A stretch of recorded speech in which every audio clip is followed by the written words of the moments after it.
देखिए, कल कहाँ थे हम? SC/ST एक्ट पढ़ रहे थे।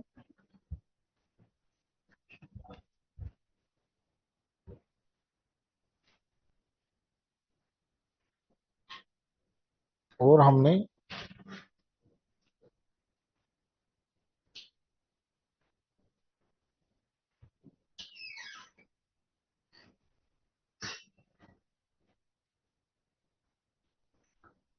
नेक्स्ट डेफिनेशन थी EC,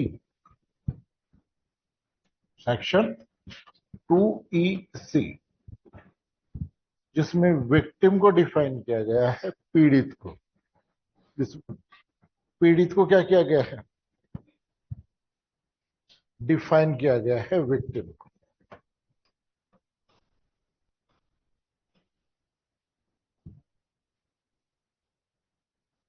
कौन होता है विक्टिम? पीड़ित कौन होता है?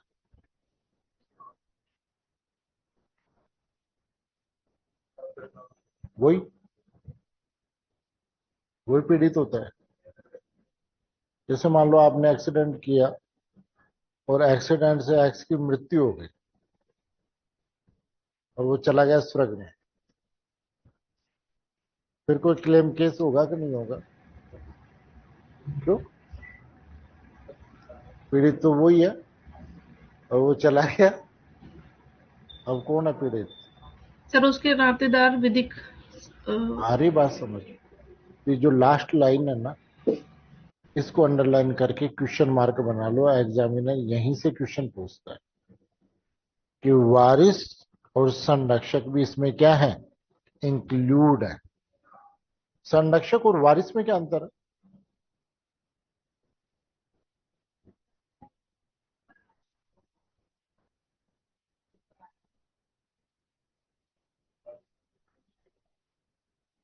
विधिक संरक्षक यानी उसके गार्जियन, और वारिस जिन जो उन उस पर डिपेंड है ना। दोनों पीढ़ियां आ गई, विधिक संरक्षक और विधिक वारिस दोनों आ गए। देखिए, विक्टिम विक्टिम के लिए पहली शर्त तो ये है कि इस एक्ट में विक्टिम होने के लिए उसे अनुसूचित जाति और जनजाति का सदस्य होना जरूरी है। तो पहली शर्त क्या भाई? इसमें SC/ST एक्ट में विक्टिम कौन होगा? तो भाई वो व्यक्ति या तो SC या ST का व्यक्ति होना जरूरी है, पहली शर्त। दूसरी शर्त कि उस व्यक्ति के साथ कोई अपराध किया गया हो। ठीक, अपराध का क्या परिणाम होगा वैसे? अपराध का क्या परिणाम हो सकता है? या तो उसके शरीर को तोड़ा गया हो, शारीरिक। दूसरा, उसकी संपत्ति के विरुद्ध भी क्षय हो सकता है, सांपत्तिक। कई बार मेंटल टॉर्चर भी किया जाता है, मानसिक रूप से। कई बार साइकोलॉजिकल प्रेशर भी किया जाता है। नहीं, साइकोलॉजिकल। फिर होता है इमोशनल, भावनात्मक। और धन संबंधी संपत्ति की हानि वहन या अनुभव करता है, उसको क्या बोलते हैं? क्या क्या शर्त? विक्टिम के लिए 4 कंडीशन पूरी होनी चाहिए। आ रही बात समझ? SC/ST एक्ट में विक्टिम होने के लिए कितनी शर्त जरूरी है? 4 शर्त। पहली शर्त तो कि वो इसकी जो SC/ST की डेफिनेशन है उसमें आता हो, यानी वो SC या ST का सदस्य होना जरूरी है, पहला। दूसरी शर्त कि उसके अगेंस्ट क्या हुआ हो? ऑफेंस हुआ हो, अपराध हुआ। दूसरी शर्त। तीसरी शर्त कि उस अपराध का क्या हुआ हो? रिजल्ट आया। और रिजल्ट किस रूप में हो सकता है? उसे physically, mentally, psychologically, emotionally, financially और प्रॉपर्टी को हानि सहन की। और चौथा, इसके अंतर्गत उसके लीगल हेयरिंग और लीगल गार्जियन भी इंक्लूड है। ये 4 शर्तें किस पे लागू होती हैं? विक्टिम। 4 शर्तें पूरी करने पर क्या हो जाता है आदमी? विक्टिम हो जाता है SC/ST। ठीक। फिर उसके बाद में नेक्स्ट डेफिनेशन जो है वो है ED। टू ED इंपॉर्टेंट है। इसमें विटनेस को डिफाइन किया हुआ है।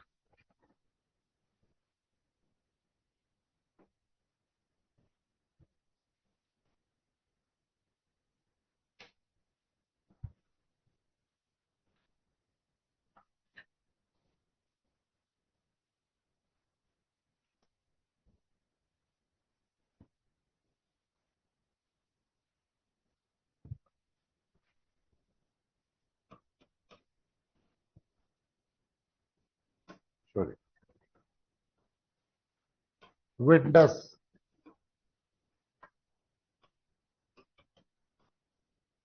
कौन होगा विटनेस?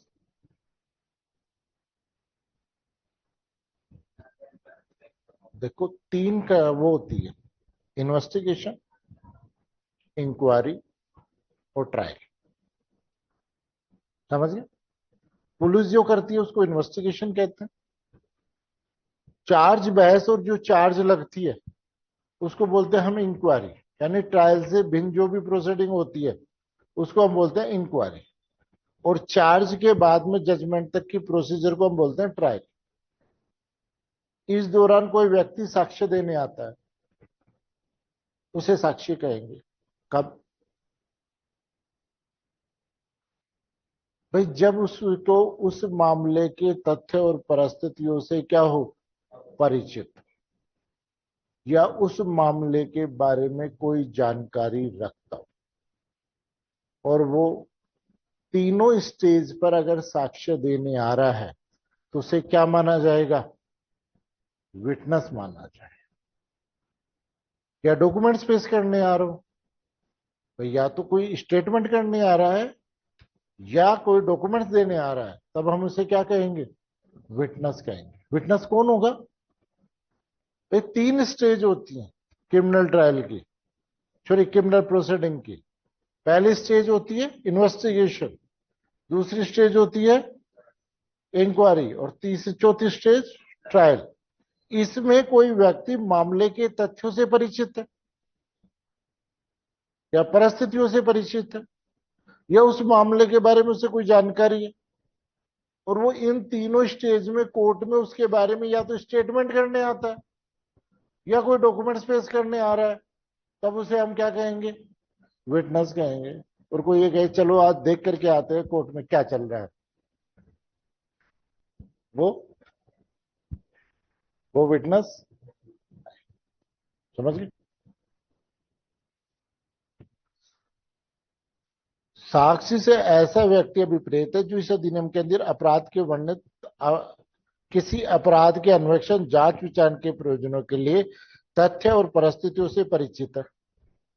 या कोई जानकारी रखता है या आवश्यक ज्ञान और मामले के अन्वेषण, जांच और विचारण के दौरान जानकारी देने, कथन करने या दस्तावेज प्रस्तुत करने के लिए क्या है, अपेक्षित है या अपेक्षित हो सकेगा, ऐसे अपराध में क्या समझा जाएगा, साक्षी समझा जाएगा। और इसमें पीड़ित भी इंक्लूड होता है ना, और इसमें साक्षी में पीड़ित भी इंक्लूड होता है। इसको अंडरलाइन करके क्वेश्चन मार्क बना लेना, ये राइट और रॉन्ग स्टेटमेंट में पूछता है। ये जो लास्ट में लिखा है ना,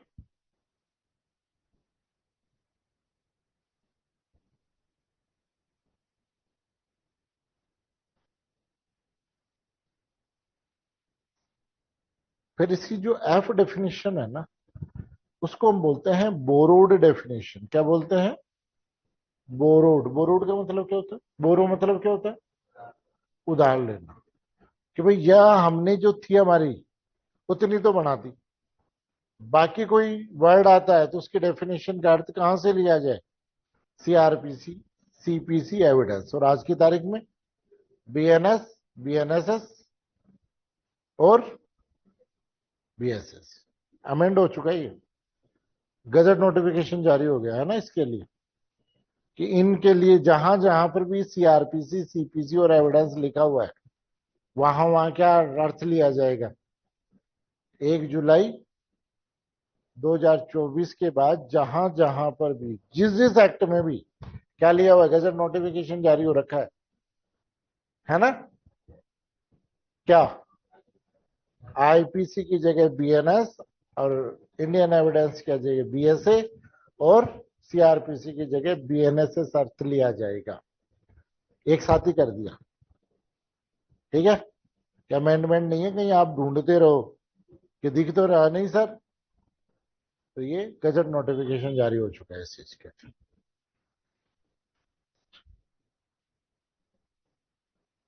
और बाकी फिर कहां से लेंगे, कोई स्पेशल लॉ है तो स्पेशल लॉ से।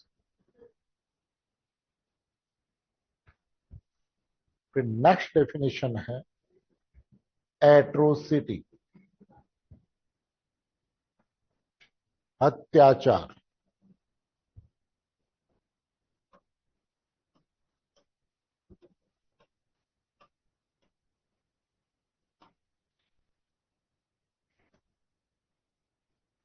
अत्याचार,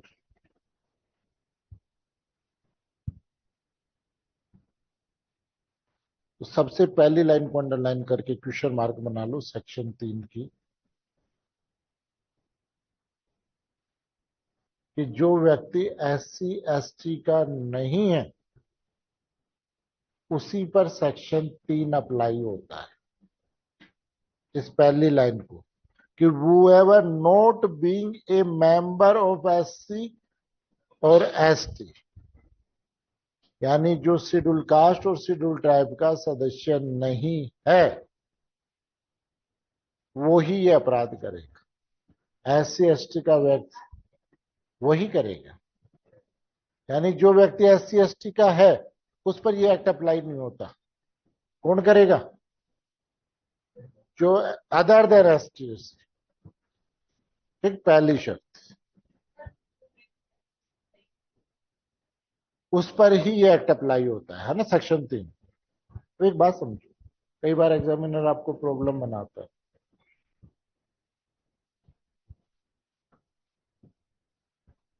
कि एक्स व्यक्ति जो एससी का है, वाई व्यक्ति जो एसटी का है,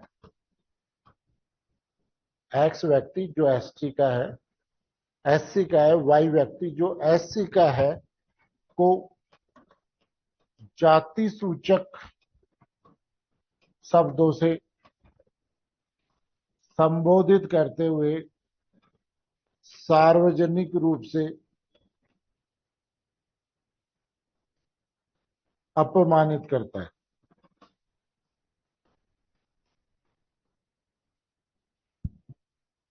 निम्न में कौन सी धारा का अपराध होगा। सेक्शन 3 फर्स्ट ए और बी,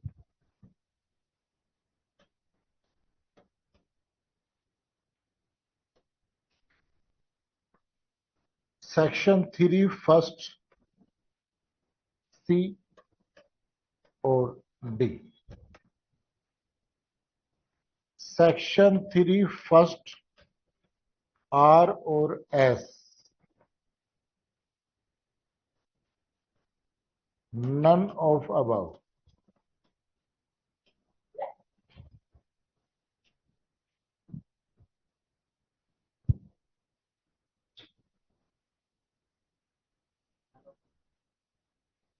आगे बात समझ, क्या होगा? ना बनाओ, क्यों?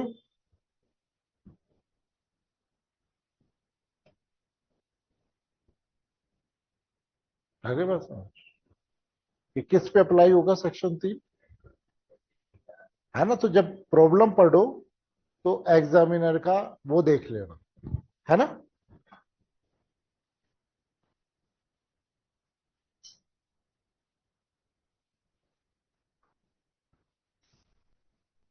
अब इन्होंने एट्रोसिटी की डिफिनेशन दी है। अब देखो एक चीज ध्यान रखना, 100% मान के चलना कि सेक्शन 3 की फर्स्ट की सब कोडिंग जरूर पूछता है। क्या करता है? जरूर पूछता है। क्यों? काफी सारी है कि नहीं है कि नहीं है? तो उसको याद भी करनी पड़ेगी और एबीसीडी में याद करनी पड़ेगी। ठीक। अब देखो, मैं जब याद करता था और करता हूं तो मैं क्या करता हूं, इनको पार्ट्स में बांट लेता हूं। जैसे अगर मान लो मेरी कैपेसिटी कम है तो मैं सरू के 5 ले लिए, जैसे 2 फर्स्ट, ए, बी, सी, डी और ई। कितने ले लिए? 5। ठीक। पहले तो मैंने इसको पूरा पढ़ लिया, अब मेरे को याद करने हैं। क्यों? कोडिंग जरूर पूछता है एग्जामिनर। मैंने आज तक मध्य प्रदेश एडीजे का पेपर दिया है, हर पेपर में इसकी कोडिंग पूछी है और 100% पूछता है, और आपके भी पूछेगा जिस हिसाब से पेपर बना रहे हैं आरपीएससी वाले। नहीं, और आप ये मानो कि अगर इस कोडिंग को आप तैयार कर रहे हो तो औरों से यानी 3 गुना पास होंगे ना, उनमें भी 1 गुना ही कर पाएंगे। 15 गुना पास होंगे, उस 15 में भी 1 गुना ही कर पाएंगे, क्योंकि बाकी तो सब सेक्शन 3 रट के जाते हैं। सेक्शन 3 में ये बात है। कोडिंग बेटा, अब जैसे इसके सेक्शन अब मेरे को याद करना है, कैसे याद करें? तो सबसे पहले मैं ए और बी के बजाय किस पे फोकस करूंगा? सी पे फोकस करूंगा कि सी में क्या दिया हुआ है। तो इसके सी में दिया हुआ है, अनुसूचित जाति जनजाति के सदस्य को क्षति और अपमानित करने, शुद्ध करने के आशय से उसके पड़ोस में मलमूत्र, कूड़ा, पशु शव या अन्य गशात्मक पदार्थ को क्या करना? इकट्ठा करना। यानी एससी के एसटी के व्यक्ति के पड़ोस में कूड़ा करकट इकट्ठा करना। भाई कूड़ा करकट डालोगे किसी के घर के आगे तो अपमान तो ऑटोमेटिकली हो जाएगा। नहीं, अपमानित कर, एक तो इसलिए वर्ड दे रखा है कि अपमानित करने का इंटेंशन तो इसलिए दे रखा है कि अपराध के लिए इंटेंशन होना जरूरी है। आगे बात समझ। जैसे मान लीजिए, सपोज करो मैं और ये मूंगफली खाते हुए जा रहे हैं और मैंने किसी के घर के बाहर बैठ गए और मेरी वो मूंगफली की थैली वहां रह गई जिसमें कचरा था और मैं घर आ गया। बाद में मेरी याद आया कि यार वो तो रहेगी। मैंने क्या अपराध किया? क्योंकि मेरा जिसके घर के बाहर पटका उसे अपमानित करने का इंटेंशन नहीं। तो इसीलिए इन्होंने कहा कि सद्भावना पूर्वक अगर कोई बात हो जाए तो नहीं। तो पहला क्या है, कूड़ा कचरा इकट्ठा करना, कहां पर, सी में। फिर मैं क्या करूंगा, इसके ऊपर के दो देखूंगा, इसके ऊपर के दो याद करूंगा कि एक नंबर पे क्या है, अनुसूचित जाति के सदस्य के मुख में कोई भी अखाद्य या गिरणात्मक पदार्थ रखना। अखाद्य पदार्थ पीने और खाने को मजबूर कर, है ना, कि नॉट ईटेबल और ड्रिंकेबल प्रोडक्ट में उसको खिला रहा हूं। और सेकंड में, जाति के दखल परिसरों में मलमूत्र, पशु शव या अन्य कोई पदार्थ इकट्ठा करना। सी में और डी में क्या अंतर है, बी में और सी में, यानी ये घर के अंदर डालने हैं और ये घर के पड़ोस में इकट्ठा कर रहे हैं। हो गए। फिर उसके बाद के दो,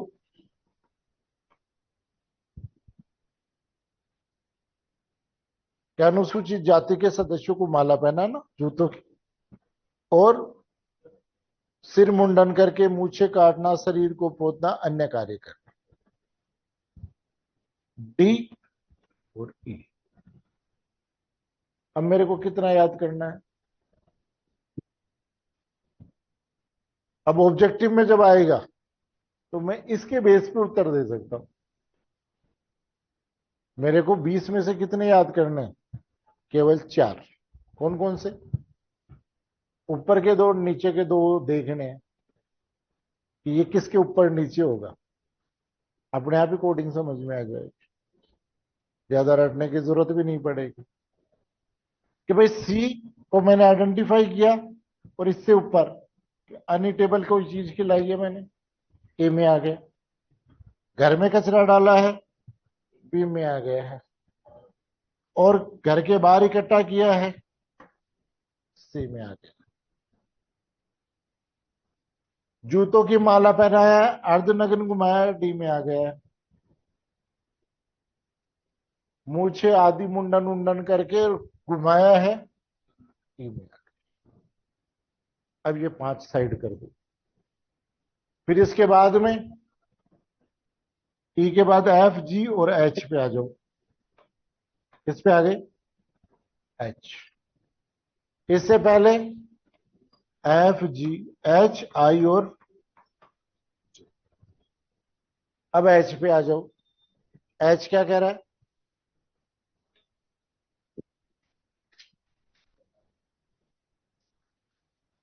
कि अनुसूचित जाति के सदस्य से क्या कराना, बेगार कराना। बेगार का मतलब होता है किसी भी व्यक्ति से उसकी इच्छा के विरुद्ध कार्य करना। आगे बात समझ, ये नहीं है, वो तो एडवांस स्टेज है। कौन सी, कि पैसे दिए बिना, कम पैसे दे करके। बेगार का मतलब कि किसी भी व्यक्ति से उसकी इच्छा के विरुद्ध अगर आप काम करा रहे हो तो ये बेगार हो। आगे कौन से केस में कहा सुप्रीम कोर्ट ने, People's Union for Democratic Rights versus Union of India, 1983, Supreme Court. तो एच में क्या आ गया, अनुसूचित जाति के सदस्य से क्या कराना। अब इसके ऊपर के दो देखो,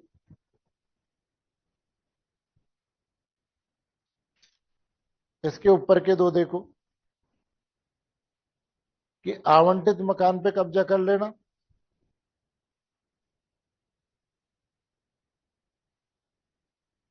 और दूसरा कब्जा जो परिसर है उसे से बेदखल कर देना, वनों से बेदखल कर देना। आपने देखा होगा कि कई बार जेडीए के इनके वो निकलते हैं, अलॉटमेंट होते हैं, पंचायतों से अलॉटमेंट होते हैं, और निकला हुआ किसके नाम है, एससी के व्यक्ति के, और किसी अन्य व्यक्ति ने क्या कर रखा है, कब्जा कर रखा है। यानी उसके पोजीशन में आया नहीं, केवल अलॉट हुआ है। और पोजेशन किसने ले लिया। और इसमें क्या है कि वो ऑलरेडी रह रहा है, उसको बेदखल कर। और एच में क्या है, बेकार कराना। फिर उसके बाद में आई में पशु शवों अंत्येष्टि को ले जाना और कब्र आदि खोदने के लिए क्या करना, विवश करना। और हाथ से सफाई करना, यानी मेला उठाने के पर्पज से नियोजन और नियोजन अनुज्ञात करना। बेकार करना, मानव शव अंत्येष्टि को उठाना और कब्रों को खोदने के लिए विवश करना, या मेला उठाना या हाथ से सफाई करने के लिए बाध्य। कितने सेक्शन पढ़ लिए हमने, 10। और याद कितने करने हैं, केवल 2। बाकी तो ऊपर नीचे देख करके याद कर लो, आइडिया ले लो किसके ऊपर 2 ये हैं, 2 नीचे ये हैं, इसका ये बीच वाला, इसके ऊपर 2 ये हैं, उसके ऊपर 2 ये हैं। फिर उसके बाद A B C D F G H I J K L M N O.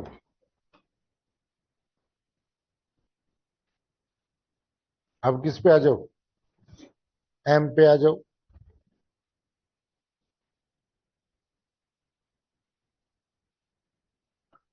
किस कोई भी एससी एसटी का सदस्य किसी कॉन्स्टिट्यूशनल पोस्ट पे, सरपंच है, वार्ड पंच है, कोई सी भी पोस्ट पर है, सामान्य कर्तव्य और कर्तव्यों को पालन करने के लिए मजबूर, अभित्रस्त और बाधित करना। ठीक है, यानी कॉन्स्टिट्यूशनल पोस्ट पे बैठे हुए किसी भी एससी एसटी के व्यक्ति को काम करने के लिए, कर्तव्य के पालन करने के लिए अभित्रस्त या मजबूर करना। ठीक है, फिर उसके ऊपर के 2, देवदासी प्रथा। ये एक तरीके से साउथ का परंपरा थी, वेश्यावर्ती के रूप में, धर्म के नाम।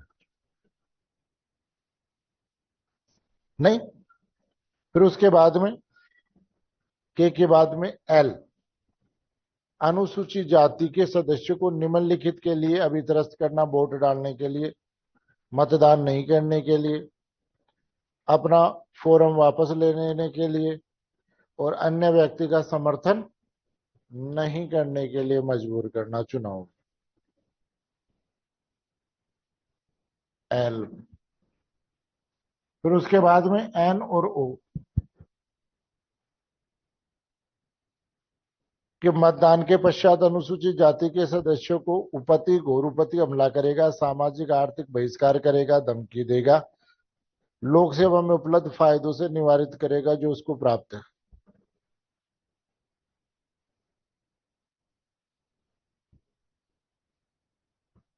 ठीक है, फिर यह है कि आपने किसी व्यक्ति के पक्ष में वोट किया है, इसलिए बाद में चुनाव के बाद में टशन निकालते हैं ना, वो कहां पर है, ओ के अंतर्गत है। तो ये 4 किसके हो गए, मतदान के हो गए, और ये है उसका हो गया। याद कौन कैसा करना है, स्पेशली लोक सेवक को जो कॉन्स्टिट्यूशनल पोस्ट पे, ये चुनाव से पहले का है और ये चुनाव के बाद का है।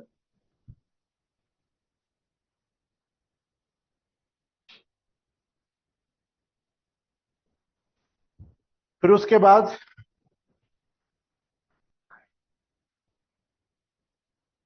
P Q R S T,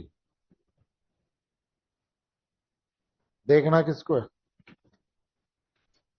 are को, आर से ऊपर के 2 और आर के ऊपर के नीचे के 2। आर में क्या दे रखा है कि लोक हास्य से सदस्यों को अपमानित करने के हास्य से लोक दृष्टि वाले किसी स्थान पर अपमानित और अभित्रस्त करना, ठीक, ध्यान रखना ये आर और एस इंपॉर्टेंट है, आर और एस इंपॉर्टेंट है, ज्यादातर प्रॉब्लम इसी से आती है कि सार्वजनिक स्थान पे जाति सूचक शब्दों से अपमानित किया, शुद्ध किया, है ना। ये कहाँ आता है, आर और एस में, और लोक दृष्टि वाले स्थान पर गाली गलौज करना। ठीक है, तो आर में हमने क्या देख लिया, अपमानित करने वाला, उससे पहले के दो पी और क्यू, मिथ्या द्वेषपूर्ण तंग करने के लिए वाद और दांडिक और अन्य कार्रवाई संस्थित करना, और लोक सेवक को मिथ्या सूचना देना, सेवक के विधिपूर्ण शक्ति के प्रयोग करने में, है ना। कोर्ट केस कर रहा है तो पी में आ रहा है, एफआईआर वगैरह कर रहा है तो क्यू में आ रहा है, अपमानित कर रहा है तो आर में आ रहा है, गाली गलौज कर रहा है तो एस में आ रहा है। और फिर टी में अनुसूचित जाति जनजाति के किसी सदस्य को जो धार्मिक समझी जाने वाली चीज को या वस्तु को नष्ट करना, हानि पहुंचाना या अपवित्र करना। ठीक,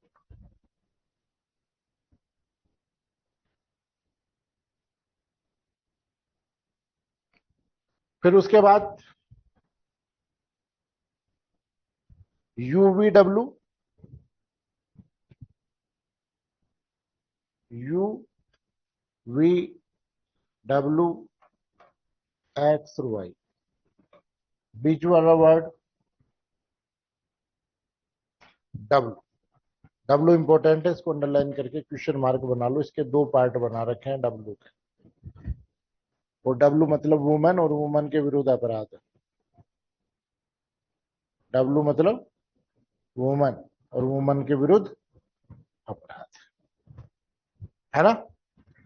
इंटेंशनली टच करना, स्पर्श करना, स्पर्श करने का कार्य लैंगिक प्रकृति का है, प्राप्ति करने के लिए सहमति के बिना।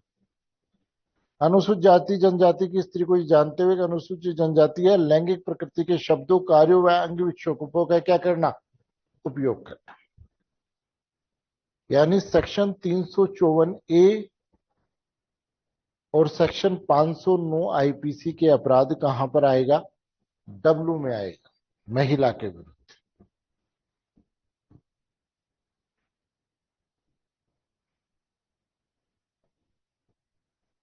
ठीक, अब यहां डब्ल्यू में महिला के विरुद्ध अपराध है, ध्यान रखना। ए और बी में स्पर्श करना डब्ल्यू के फर्स्ट में, और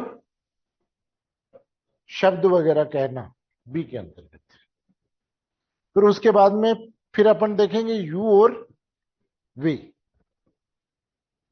के अनुसूचित जाति जनजाति के सदस्यों के प्रति शत्रुता, घृणा, वैमनस्य की भावना को लिखित, मौखिक और शब्दों द्वारा, चिन्हों द्वारा अभिव्यक्ति करना, और अभिव्यक्ति करने का क्या करना, प्रयत्न करना।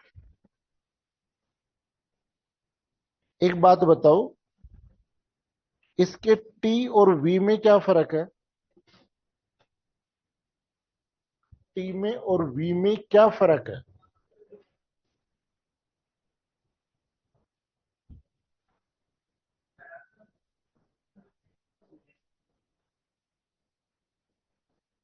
सर टी तो जो 295 आईपीसी थी वो बताता है, हाँ, और ये 295 ए को डिनोट करता है बिल्कुल। आईपीसी। यानी अनुसूचित जाति जनजाति के सदस्य के लिए कोई भी चीज पवित्र है, क्या थिंग, उसके लिए उसको नुकसान करना, क्षति पहुंचाना कहां पर आएगा, टी में आएगा, है ना। और उसके लिए श्रद्धेय कोई भी व्यक्ति है, उसके लिए मौखिक या लिखित रूप में कोई टिप्पणी करना कहां पे आएगा, वी में आएगा। डब्ल्यू इंपॉर्टेंट है, ध्यान रखना। फिर डब्ल्यू के बाद में एक्स और वाई के अनुसूचित जाति के प्रयोग किए जाने वाले जलाशय आदि को क्या करना, गंदा करना। और कोई भी रूढ़िजन्य लोक समागम का कोई भी स्थान है, जैसे मंदिर उंदिर में घुसने से रोकना, है ना, ये कहां पर आएगा? एक्स, सॉरी, वाई में आएगा, है ना। जलवादि को दूषित करना एक्स में आएगा, और जहां उसको जाने का राइट है, जैसे मान लो मंदिर, सिनेमा, होटल, इनमें जहां पे भी जाने का राइट है, वहां से रोकना कहां पे आएगा? वाई के अंतर्गत आएगा।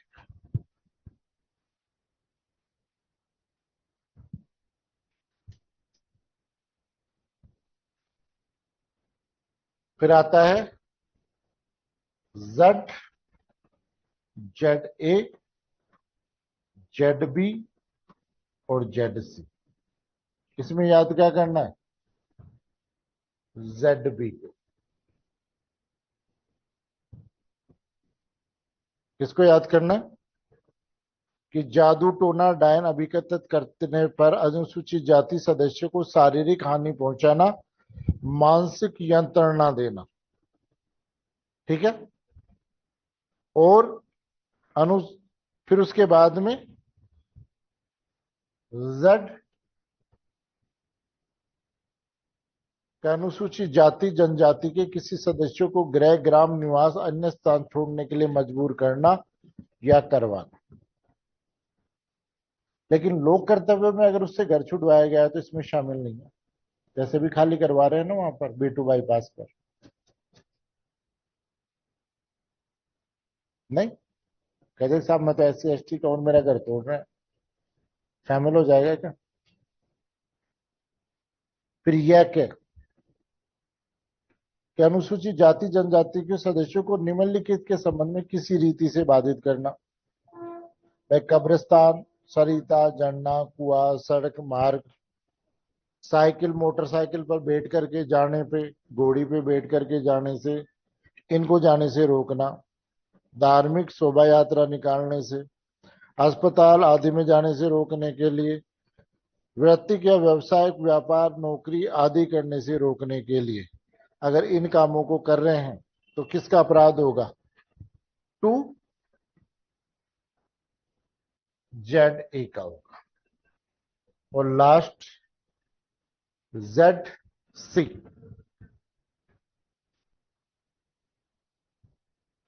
ZC अनुसूचित जाति जनजाति के किसी व्यक्ति या कुटुंब या उसके किसी समूह सामाजिक आर्थिक बहिष्कार करना और उसकी धमकी देना। कारावास को अंडरलाइन करके क्वेश्चन मार्क बना लो। कितना है? मिनिमम 6 माह और मैक्सिमम 5 वर्ष, और जुर्माने से दंडित होगा। किससे दंडित होगा? अब देखो टोटल कितनी डेफिनेशंस हैं? करीब 29 है, 29। और 29 को याद करोगे तो कम से कम 6 सेक्शनों को क्या कर रहे हो आप? प्रेशर करोगे। तो उन 6 सेक्शनों को अगर आप प्रेशर करके याद कर रहे हो तो आपको 6 सेक्शनों के बारे में तो पता चल गया कि इनमें क्या है। और जब क्वेश्चन आएगा तो ऊपर नीचे के अपने आप ही याद आ जाएंगे, थोड़ा 2-4 बार देखोगे तो। क्या ये चुनाव वाला उसके आसपास में था, ये गाली गलौज वाला उसके आसपास में था, आ रही बात समझ में? वेश्यावर्ती वाला, देवदासी वाला वहां था, डब्लू के उस पर आसपास में ये था, धार्मिक भावनाओं वाला था। कब? लेकिन आपको कम से कम 2-3 घंटे इस पे प्रैक्टिस करोगे तब जाकर के ये सेक्शन तैयार होगा। लेकिन कोडिंग 100% पूछेगा एग्जामिनर। कोडिंग, क्योंकि मैंने आज तक जितनी भी बार एडीजे का पेपर दिया है मध्य प्रदेश में, हर बार सेक्शन 3 की कोडिंग जरूर पूछता है।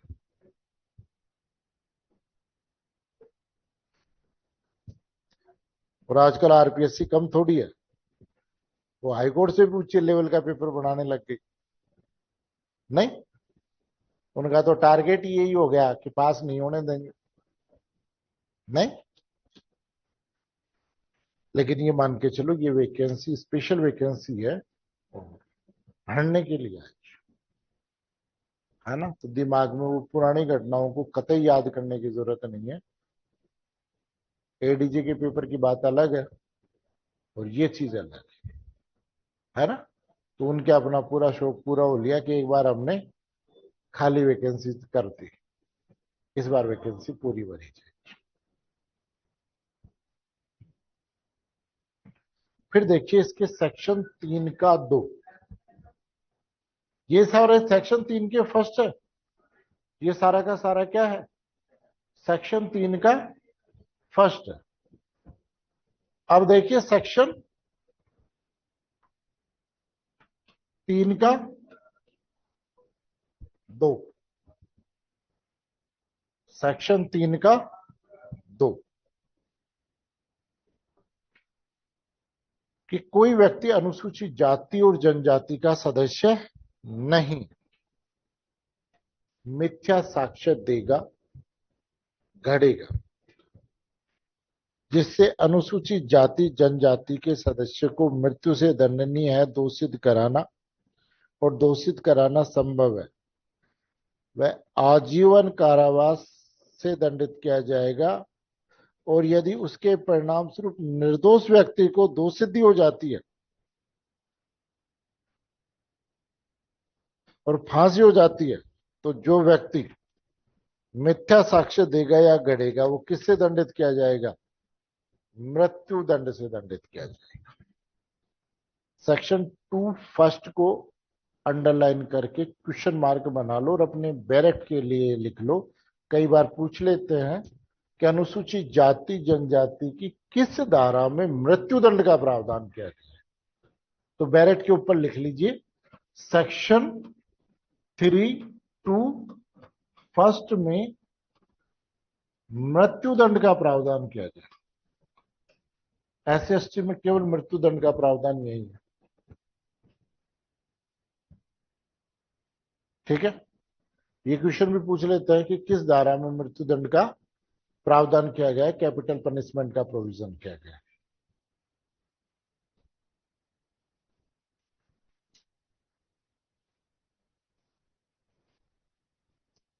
फिर इसका सेकंड, वो तो कौन से मामलों में था, मृत्युदंड से दंडनीय मामलों में। अगर पनिश कराता है तो आजीवन कारावास, और निर्दोष व्यक्ति को फांसी हो गई तो मृत्युदंड से दंडित किया जाएगा। बाकी मामलों का मतलब जिनमें लाइफ इम्प्रिजमेंट है और तो वहां पर 7 वर्ष या उससे अधिक के कारावास से दंडनीय है, दोष सिद्ध कराता है। वहां जानता है कि दोष सिद्धि होना संभव है, वह कारावास जिसकी अवधि 6 माह से कम नहीं होगी किंतु 7 वर्ष या उससे अधिक की हो सकेगी और जुर्माने से भी क्या होगा, दंडित किया जाएगा। ठीक, तो फर्स्ट और सेकंड में किसके बारे में दे रहा है, फॉल्स एविडेंस के। फिर सेक्शन 3(2)(3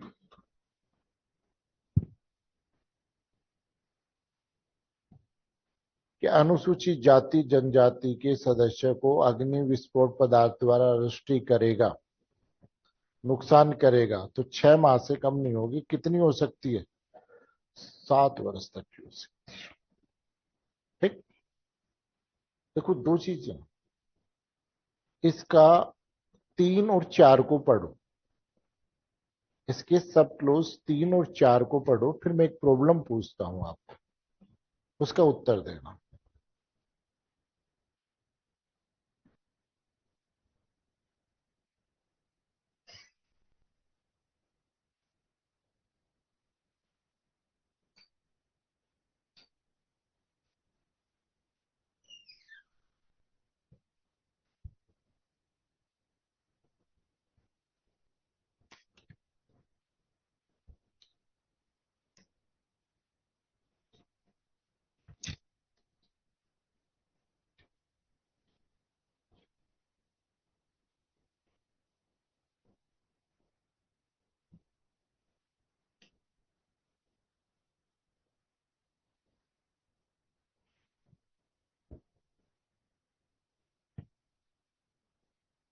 एक बात बताओ, मेरे पास एक प्रॉब्लम आई कि एसएचओ ने मेरे को फोन किया और उसने मेरे से ये बोला कि सर एक बात बताओ, एक जर्नल का व्यक्ति था जो दुकान चला रहा है मार्केट में, एक एससी का व्यक्ति आया कार से, बाद में दोनों में किसी बात को लेकर कहा सुनी हो गई और उस व्यक्ति ने एससी का जो व्यक्ति था उसकी कार को जला दिया, आग लगा दी मार्केट में और उसकी कार जल गई। कौन सी धारा का अपराध? तो तीन तो तीन बिल्कुल, तीन दो थी। सेक्शन 3 का 3 होएगा। 3 के 4 में केवल वर्ड कंस्ट्रक्शन दे रखा है। अगर मकान में आग लगा रहे हो, अब दूसरी चीज, जैसे केस है कि पति दारू पीता है, बढ़िया वाली पीता है। कल वो एक रील देख रहा था तो वो कह रहा था कि महाराज जी कह रहे थे कि भाई दारू छोड़ दे। वो कहा पत्नी अच्छी नहीं लगती क्या? वो कहा सर मैं दारू पी रहा हूं, दारू अच्छी लगती है पत्नी से ज्यादा, लेकिन मैं अब दारू छोड़ के देखूंगा महीने भर और फिर मैं तय करूंगा कि पत्नी अच्छी लगेगी कि दारू अच्छी है। अगर दारू अच्छी तो मैं पत्नी को छोड़ दूंगा और पत्नी अच्छी है तो मैं फिर दारू को छोड़ दूंगा। महीने भर मैं प्रयोग करके देखता हूं। नहीं, घर पे आया तो पत्नी ने उसे गाली गलौज की और जो नॉर्मल घटनाएं होती हैं कि आ गया मुंह पी करके, ये है बच्चों की तरफ कोई ध्यान नहीं है, ये है सारा दिन वो घर पे आता नहीं है। तो खेत में एक झोंपड़ी सी बनी हुई थी, वो कहा, कौन सा घर? वो कहा ये घर। वो कर ले, घर को आग लगा दी। किसके घर को? क्या अपराध?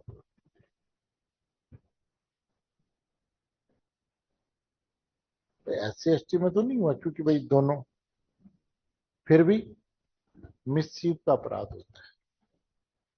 यानी खुद की चीज को भी अगर आप किसी अन्य को नुकसान पहुंचाने के आशय से क्षति कर रहे हो तो भी क्या है?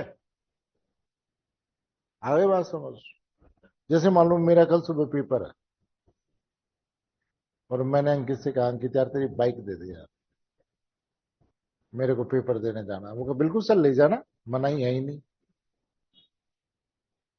अब अंकित ने सोचा यार सर बन जाएंगे फिर हमें कौन पढ़ाएगा। और अंकित ने जैसे ही मैं जाने लगा उससे पहले हवा निकाल दी, वो सर पे तो पिंचर हो रखी है। अब खुद की चीज है लेकिन क्षति किसको हो रही है? दृष्टि। समझ? और यहां पर वर्ड क्या दे रखा है? मकान। मकान का मतलब कंस्ट्रक्शन। कच्चा भी हो सकता है और पक्का भी हो सकता है। तंबू तुंबू नहीं आएंगे, मकान होना चाहिए। कच्चा भी हो सकता है और पक्का भी। उसमें अगर आग लगा रहे हैं तो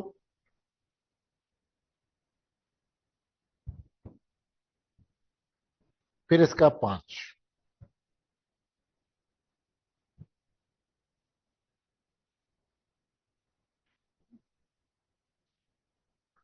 फिर इन्होंने थोड़ा वर्धित दंड कर दिया कि अगर कोई व्यक्ति 10 वर्ष और उससे अधिक के कारावास से दंडनीय कोई अपराध एससी और एसटी के व्यक्ति के विरुद्ध करता है तो उसे आजीवन कारावास से दंडित किया जाएगा और जुर्माने से भी दंडित किया जाएगा। 5 5A।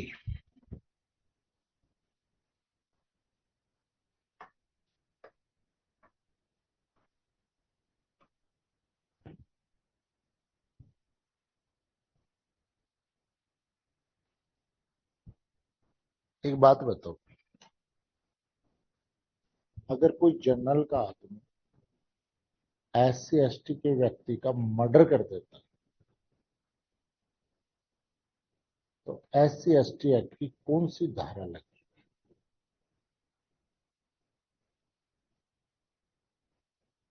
समझे मेरी बात? जनरल का व्यक्ति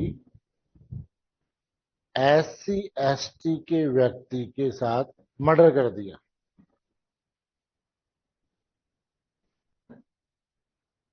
SC ST एक्ट की कौन सी धारा लगेगी? कल पढ़ करके आ रहा हूं, और जो भी सेक्शन मैंने आपको बताए हैं याद करने के लिए, इनको एक बार तैयार करके आना, कल मैं क्लास में पूछूंगा।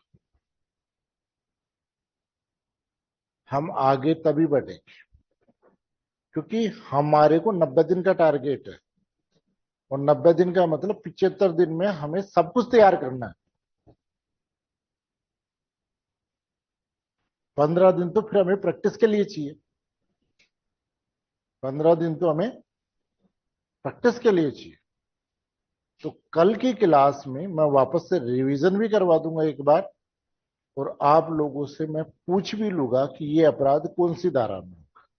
और आज की प्रॉब्लम क्या है कि जर्नल का कोई व्यक्ति SC ST एक्ट के SC ST के व्यक्ति की मृत्यु कारित कर देता है, हत्या कर देता है। SC ST एक्ट की कौन सी धारा लगेगी, कल ये बताना।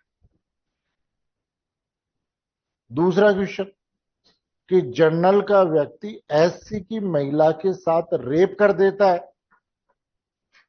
तो कौन सी धारा लगेगी कि नहीं लगेगी? पढ़ करके आगला और कल बताना, और 5 मिनट बाद जजमेंट करते हैं। सर इसके क्वेश्चन भी लिखाएंगे क्या? क्वेश्चन केवल क्लास में डिस्कस करेंगे अपन, है ना बेटा? अभी इतना ही टाइम है अपने पास में, है ना? ठीक है सर।